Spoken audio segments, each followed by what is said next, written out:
అందరికీ కూడా యావత్ ప్రపంచానికి అమ్మగా, ముఖ్యంగా భక్తులు, శిష్యులు, నా పర అనేటువంటి లేకుండా అందరికీ అమ్మగా శారదామాత జీవించారు.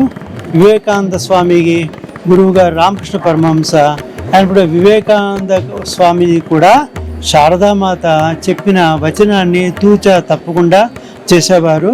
శారదామాత చివరి సందేశం మనం చెప్పుకున్నాం ఏంటంటే, ఇతరుల్లో దోషాలు ఎంచవద్దు, నీలో ఉన్న లోపాలను చూసుకో, ఇక్కడ ఉన్నటువంటి పరాయి వాళ్ళు ఎవరూ లేరు, అందరూ మనవాళ్లే, నీకు మనశ్శాంతి కావాలంటే ఇతరుల్లో దోషాలు ఎంచుకుంది చివరి సందేశంగా చెప్పారు.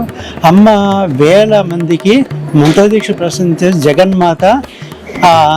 శివుడికి ఏ విధంగా అమ్మవారు పార్వతీ దుర్గా ఎలాగో, అలాగే రాముడికి సీతమ్మ వారు ఎలాగో, శ్రీ కృష్ణ పరమాత్మ రాధాదేవి ఎలాగో, రామకృష్ణ వారి యొక్క శక్తిగా శారదామాత అవతరించారు. ఈ జగత్తులో ఉన్నటువంటి మాతృ స్త్రీలందరికీ కూడా ప్రతిరూపం జగన్మాత. జయ రామకృష్ణ, జయ శారద.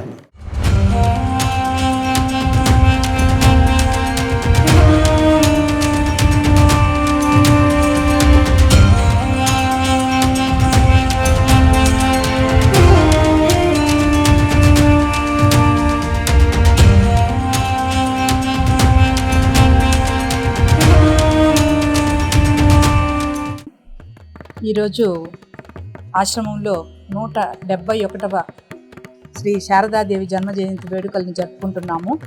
డిసెంబర్ 22న అమ్మ జన్మదినము ఆంగ్ల క్యాలెండర్ ప్రకారము, కానీ తిథి ప్రకారం ఈరోజు జరుపుకుంటున్నాము. 2020 జనవరి 3వ తేదీన. జగజ్జనని శారదాదేవి అంటే శ్రీ రామకృష్ణుల వారి ధర్మపత్ని. వాళ్ళిద్దరు ఎవరునంటే స్వామి వివేకానందుల వారిని తీర్చిదిద్దినటువంటి గురుపత్ని అన్నమాట. సో ఇక్కడ వచ్చేటటువంటి భక్తులు ఎప్పుడు వస్తూ ఉంటారు, ఈరోజు వస్తారు రేపు లేదని లేదు. ప్రతి ఆదివారం కూడా ఇక్కడ స్వామీజీ యొక్క ప్రసంగం ఉంటుంది, శ్రీరామకృష్ణ కథామృతము.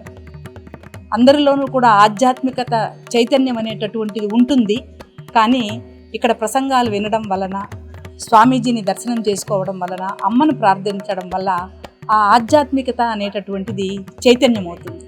అలా ఆధ్యాత్మికత చైతన్యమైనప్పుడు భగవంతుడు మనలో ఉన్నాడు అనేటటువంటి మంచి భావన మనలో కలుగుతుంది. దీనివల్ల ఇప్పుడున్నటువంటి సమాజంలో చెడు అలవాట్లకు మనం దూరంగా ఉండడము, అలాగే అనుకోని సంఘటనలు జరిగినప్పుడు మనము నిరాశ పడకుండా భగవంతుడు ఉన్నాడు మన పక్కన అనేటటువంటి ఒక ధైర్యంతో మనం బతకడానికి మంచి అవకాశం ఉంటుంది. అలాగే ఇక్కడ యూత్ కూడా మంచి క్లాసెస్ తీసుకుంటూ ఉన్నారు. వాళ్ళల్లో ధైర్యం నింపడానికి, వాళ్ళు చదువుకున్న తర్వాత సమాజహితంగా వాళ్ళు నడుచుకోవడానికి ఇక్కడ క్లాసెస్ తీసుకుంటున్నారు. అలాగే భగవద్గీత క్లాసెస్, భజన్స్ ఇవన్నీ కూడా సండే టైంలో ఇక్కడ తీసుకుంటున్నారు.